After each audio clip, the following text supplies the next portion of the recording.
সংগতি বন্ধুসকল, আজি মই প্ৰথমবাৰৰ কাৰণে সংবাদমেল পাতিছোঁ আৰু ইয়াৰ পৰা মই জনাব বিচাৰিম যে মই এতিয়াৰ পৰা আজি সমাজকৰ্মী হিচাপে কাম কৰি আগবাঢ়ি আহিব বিচাৰিছোঁ। ৰাইজৰ আশীৰ্বাদ পাই, ৰাইজৰ আশীৰ্বাদ বা ভগৱানৰ আশীৰ্বাদ নোপোৱাহেঁতেন আজি এই কাম মই কৰিবলৈ সম্ভৱ নহ'ল।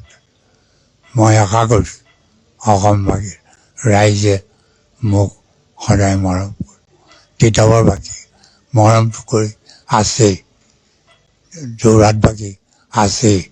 মই আশা কৰোঁ যে অসম ৰাইজৰ যি মৰম চেনেহ, যুৱক যুৱতী, ছাত্ৰ ছাত্ৰী বা বাগানৰ যিসকল শ্ৰমিকে হওক, গাঁৱৰ খেতিয়কে, ৰোৱনী বোৱনী, ছাত্ৰ ছাত্ৰী সকলোৱে, খেতিয়কে হওক, সৰু সুৰা বিজনেছ কৰা সকলো, বেতৰ বাটৰ বাবে সকলো যি কাম কৰি আছে সকলো তেওঁলোকে যিটো মৰম পাই আছোঁ, সেইটোৱে মই ভাবোঁ যে আমাৰ ৰাজনীতি জীৱনৰ সেইটো মূল মন্ত্ৰ আৰু সেই মূল মন্ত্ৰটো লৈ আমি ভৱিষ্যতে কাম কৰি